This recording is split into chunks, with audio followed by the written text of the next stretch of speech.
राज्यपाल विधेयकों को सालों तक रोके तो क्या अदालतें चुप रहें? सुप्रीम कोर्ट का केंद्र सरकार से सवाल। सुप्रीम कोर्ट ने गुरुवार द 21 अगस्त 2025 को केंद्र सरकार से पूछा कि अगर राज्यपाल सालों तक विधेयकों को रोके रखते हैं, जिससे राज्य विधानमंडल निष्प्रभावी हो जाता है, तो क्या ऐसी स्थिति में अदालतों के पास हस्तक्षेप करने की शक्ति नहीं है?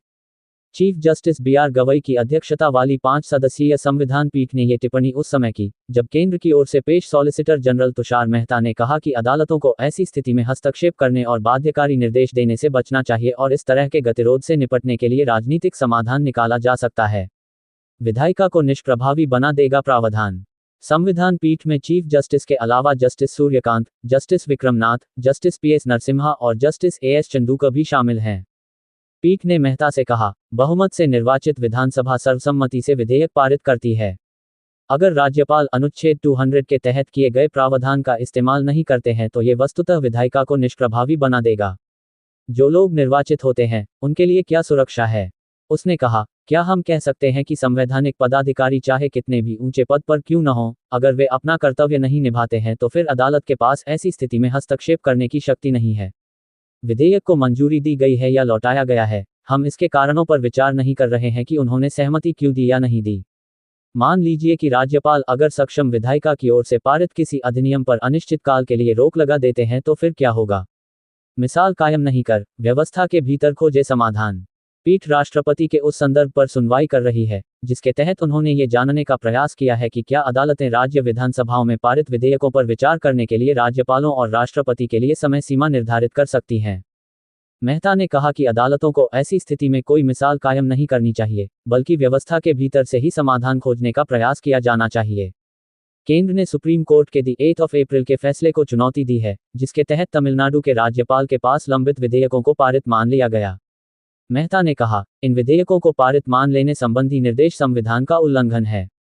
उन्होंने दलील दी कि अदालतें किसी अन्य संवैधानिक पदाधिकारी की भूमिका में खुद को प्रतिस्थापित नहीं कर सकती। विधेयकों पर कार्रवाई के लिए समय सीमा निर्धारित नहीं। सॉलिसिटर जनरल ने कहा कि विधानसभा में पारित विधेयकों पर कार्रवाई करने के लिए राष्ट्रपति और राज्यपाल के लिए कोई समय सीमा निर्धारित नहीं की जा सकती, क्योंकि संविधान में इन संवैधानिक पदाधिकारियों के लिए कोई समय सीमा तय नहीं की गई है। पीठ ने कहा कि वह 8 अप्रैल के फैसले की समीक्षा करने के लिए अपीलीय क्षेत्राधिकार में नहीं है। चीफ जस्टिस ने कहा, हम आपकी समय सीमा संबंधी दलील की सराहना करते हैं, लेकिन एक ऐसी स्थिति पर विचार करें जहां राज्यपाल को अपना कर्तव्य निभाना चाहिए, लेकिन वह 4 साल से अधिक समय तक विधेयकों को लंबित रखते हैं। लोकतांत्रिक व्यवस्था या उस 2/3 बहुमत का क्या होगा जिसके जरिए सरकार निर्वाचित होती है और लोगों की इच्छा का प्रतिनिधित्व करती है? पीठ ने केंद्र सरकार से किया सवाल। मेहता ने कहा कि राजनीतिक रूप से समाधान निकालना होगा और उन्होंने राष्ट्रपति के संदर्भ पर अपनी दलीलें समाप्त की। मध्य प्रदेश सरकार की ओर से वरिष्ठ अधिवक्ता नीरज किशन कौल ने अपनी दलीलें शुरू कर दी हैं। सुनवाई द 26 अगस्त को फिर से शुरू होगी।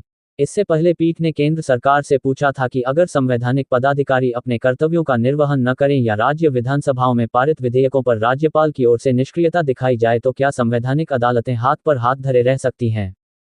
पीठ ने ये टिप्पणी सॉलिसिटर जनरल की इस टिप्पणी पर की है कि अगर कुछ राज्यपाल विधानसभा में पारित विधेयकों को लंबित रखते हैं तो राज्यों को न्यायिक समाधान के बजाय राजनीतिक समाधान तलाशने चाहिए।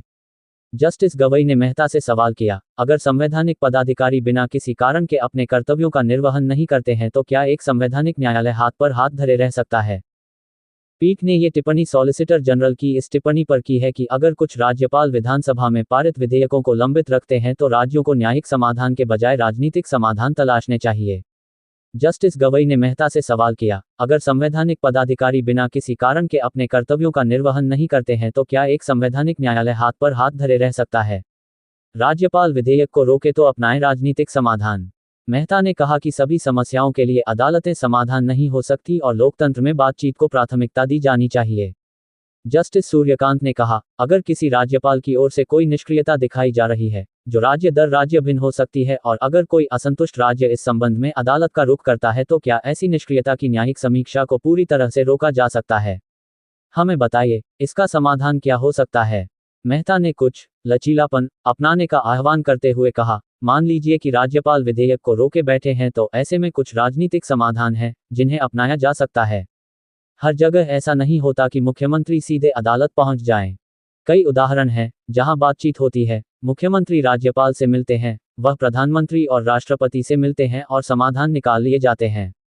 विवाद के समय राष्ट्रपति से मिलते हैं राज्यपाल। उन्होंने कहा कि गतिरोध सुलझाने के लिए कई बार टेलीफोन पर बातचीत की गई। मेहता ने कहा, पिछले कई दशकों से अगर कोई विवाद उत्पन्न होता है तो उसे सुलझाने के लिए यही प्रक्रिया अपनाई जाती रही है। प्रतिनिधिमंडल राज्यपाल, राष्ट्रपति से मिलते हैं और कई बार कोई बीच का रास्ता भी निकाल लिया जाता है।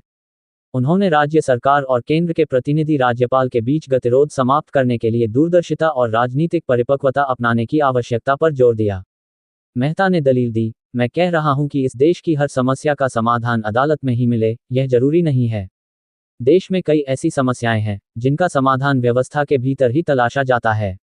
न्यायिक सक्रियता कभी न्यायिक अतिवाद नहीं। इससे पहले चीफ जस्टिस ने कहा कि न्यायिक सक्रियता, ज्यूडिशियल एक्टिविज्म, कभी न्यायिक अतिवाद, ज्यूडिशियल टेररिज्म नहीं बननी चाहिए। उन्होंने ये टिप्पणी तब की जब मेहता ने कहा कि निर्वाचित लोगों के पास काफी अनुभव होता है और उन्हें कभी भी कमतर नहीं आंकना चाहिए। जस्टिस गवई ने मेहता से कहा, हमने निर्वाचित लोगों के बारे में कभी कुछ नहीं कहा। मैंने हमेशा कहा है कि न्यायिक सक्रियता कभी न्यायिक अतिवाद नहीं बननी चाहिए। 3 महीने के भीतर लें विधेयकों पर निर्णय। राष्ट्रपति द्रौपदी मुर्मू ने मई में संविधान के अनुच्छेद 143(1) के तहत हासिल शक्तियों का इस्तेमाल करते हुए सुप्रीम कोर्ट से ये जानने का प्रयास किया था कि क्या राज्य विधानसभाओं में पारित विधेयकों पर विचार करते समय राष्ट्रपति के लिए विवेकाधिकार का प्रयोग करने के वास्ते न्यायिक आदेशों के जरिए समय सीमाएं निर्धारित की जा सकती है। सुप्रीम कोर्ट ने 8 अप्रैल को तमिलनाडु विधानसभा में पारित विधेयकों के संबंध में राज्यपाल की शक्तियों पर विचार करते हुए राष्ट्रपति को निर्देश दिया था कि वे राज्यपाल की ओर से विचार के लिए सुरक्षित रखे गए विधेयकों पर संदर्भ प्राप्त होने की तिथि से 3 महीने के भीतर निर्णय लें। और भी ऐसी तरह तरह की न्यूज़ को देखने के लिए हमारे चैनल को लाइक करें, सब्सक्राइब करें और बेल आइकन जरूर क्लिक करें। इससे हमारे आने वाली न्यूज़ की नोटिफिकेशन आप लोगों को सबसे पहले मिले।